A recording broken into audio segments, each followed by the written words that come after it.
Now, next point from the poultry farming is the nutrition for economic importance. म्हणजे पक्ष्यांचं खाद्य कसं असायला पाहिजे. Diets may be formulated for each class of stock under various conditions of management, environment and production level. म्हणजे खाद्यांचं level किंवा quality कशी असायला पाहिजे. That depends on the flock. पक्षी लहान आहेत की मोठे आहेत ह्याच्यावरती डिपेंड असते. The diet specification to be used to obtain economic performance in any given situation that depends upon the factors. आता ही फॅक्टर्स कुठली आहेत? First one is the cost of the mixed diet. त्या खाद्याचं cost. The commodity prices, that is the income. And third one is the availability, price and quality of different ingredients. म्हणजे आपण जी ingredients देणार आहे त्याचं उपलब्धता आहे काय, त्याची किंमत किती आहे आणि त्याची क्वालिटी काय आहे ह्याच्यावरती डिपेंड आहे. Maximising production is not necessary to most profitable strategy to use, as the additional cost required to provide the diet that will give maximum production may be greater than the value of the increase in production gained. A lower quality diet, while resulting in lower production, may bring in greatest profit in the long term because of the significantly lower feed costs. Also, the food given to a flock must be appropriate for that class of stock. Good quality feed for one class of bird will quite likely to unsuitable for another.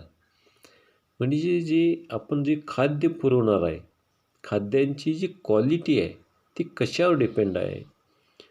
तर त्या सोडलेली किंवा आपण त्या पोल्ट्रीमध्ये किंवा शेडमध्ये सोडलेली जी पक्षी आहेत, आता जी लहान पक्षी आहेत त्यांच्यासाठी वेगळं खाद्य असणार आहे. जरा मोठे झाल्यानंतर त्यांचं इनग्रेडियंट्स वेगळे असणार आहेत आणि जी प्रोडक्शन लेवल असेल, मोठी झालेली असतील त्यावेळेला त्यांचं खाद्य वेगळं असणार आहे. आणि आपण जर कॉस्ट कमी करण्यासाठी डाएट किंवा लोअर फीड दिलं, इनग्रेडियंट्स सफिशियंट नाही मिळाली, आपण जर पैशाची बचत करण्यासाठी तिथं काही कमी दिलं आपण तर आपलं प्रोडक्शन लेवल कमी येईल. सो दी क्वालिटी डाएट्स कशी असायला पाहिजे. The ingredients from which the diet is made must be of good quality. आपण जी इनग्रेडियंट्स वापरणार आहे ती गुड क्वालिटीची असायला पाहिजे. The weighing or measuring of all the ingredients must be accurate. आपण जी खाद्य देणार आहे त्यांचं जी इनग्रेडियंट्स आहे ते वजन व्यवस्थित करायला पाहिजे. म्हणजे आपल्या पोल्ट्री फार्ममध्ये एक वजन काटा असायलाच पाहिजे आणि ते ॲक्युरेट वजन द्यायला पाहिजे. All of the specified ingredients must be included. म्हणजे जी डाएट म्हणजे इनग्रेडियंट्स दिलेले आहेत ती प्रिस्क्राईब केलेलं आहे, जी सांगितलेलं आहे ती सगळीच असायला पाहिजे. If one, for example, a grain is unavailable, the diet should be reformulated. One gradient is not usually a substitute for another without reformulation. म्हणजे आता जर मक्याचं इनग्रेडियंट्स नाही मिळाली जी स्पेसिफाईड आहे तर परत सगळं रिफॉर्म्युलेशन करावं लागते. हं? आणि ज्या वेळेला वाढीची गरज आहे, म्हणजे सुरुवातीला ग्रोथ रेट जास्त असते, अशा वेळेला मेज ग्रेन्स ही कंपल्सरी असतात. आणि ज्या वेळेला कुठलाही एखाद्या इन्ग्रेडियंट्स नाही मिळालं तर परत सगळं त्याचं इन्ग्रेडियंट्सचं रिफॉर्म्युलेशन करावं लागतं. The micro ingredients such as the amino acids, vitamins, minerals, and other similar minerals should not be too old and should be stored in cool storage. म्हणजे जी ही मायक्रो इन्ग्रेडियंट्स आहेत ती जास्त जुनी नसायला पाहिजे आणि त्यांचा जो स्टोरेज आहे ती कुठेही स्टोअर करायची नसते, कूल प्लेसमध्येच करावं लागते. Many such ingredients lose their potency over time and particularly so at high temperatures. म्हणजे जास्त दिवस आणि जास्त टेम्परेचरमध्ये राहिले तर त्यांचं जी फूड व्हॅल्यू आहे ते राहत नाही. Do not use mouldy ingredients. Mouldy म्हणजे ज्याला बुरशी आलेला आहे असली इन्ग्रेडियंट्स वापरायचं नाही आहे. दिस शुड बी डिस्कार्डेड, म्हणजे ही काढून टाकायचं. Mould in poultry food may contain toxins that may affect the birds. म्हणजे कुठल्याही धान्याला बुरशी आलेला असेल तर ते घालायचं नाही आहे, कारण त्याच्यामध्ये टॉक्झिन्स डेव्हलप झालेलं आहे, जेणेकरून ही जी टॉक्झिन्स आहेत किंवा मोल्डी इन्ग्रेडियंट्स आहेत त्या बर्ड्सवरती अफेक्ट करते. Do not use feed that is too old or has become mouldy. म्हणजे जास्त दिवस राहिलेलं खाद्य वापरायचं नाही किंवा बुरशी आलेलं खाद्य वापरायचं नाही. Storage facilities such as silos should be cleaned frequently to prevent the accumulation of moldy material. म्हणजे जे आपण सीलबंद डब्यामध्ये जे ठेवलेलं असते ते काय करायचं, ते परत परत क्लीन करायचं असते.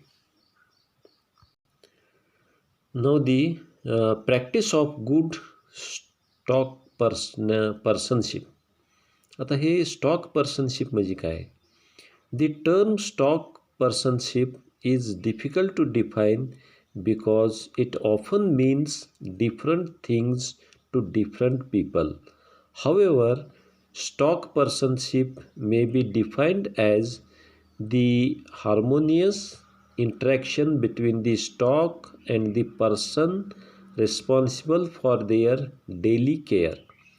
There is no doubt that some stock people are able to obtain much better performance than others under identical conditions.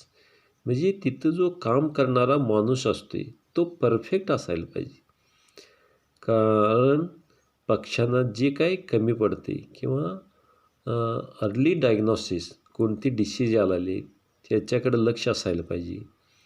आणि तिथला जो एरिया आहे, म्हणजे बर्ड्सना जे हॅरॅसमेंट करणारे काही घटक आहेत त्यांच्यापासून ही बर्ड्स स्वच्छ ठेवायला पाहिजे किंवा काळजी घ्यायला पाहिजे. The basis of good stock personship is having a positive attitude and knowledge of the needs and behaviour of the stock under different circumstances of management techniques and a willingness to spend time with the stock to be able to react to any adverse situations as they develop to keep stress to a minimum.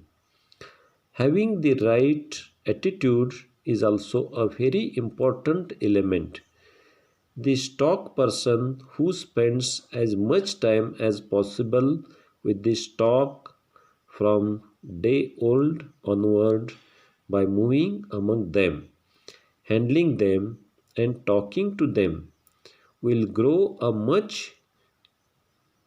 quieter bird that reacts less to harassment is more resistant to disease and performs better. म्हणजे हा stock पर्सनशिप जी आहे किंवा stock person आहे तो जास्तीत जास्त काळ त्या पोल्ट्री शेडमध्ये असायला पाहिजे आणि त्या पक्ष्यांची जास्तीत जास्त काळजी घ्यायला पाहिजे, त्याच्यातच राहायला पाहिजे, त्यांना व्यवस्थित हँडल करायला पाहिजे आणि त्यांच्याशी बोलायला पाहिजे. बोलायला पाहिजे म्हणजे त्यांची लँग्वेज समजते त्या पक्ष्यांना. Then, maximum use of management techniques. There are a number of different management techniques available for use by stock persons that, while not essential for the welfare of the stock, do result in better performance. Examples of these are the regulation of day length, the management of live weight for age, and of flock uniformity. The good manager will utilize these techniques whenever possible to maximize production efficiency and hence profitability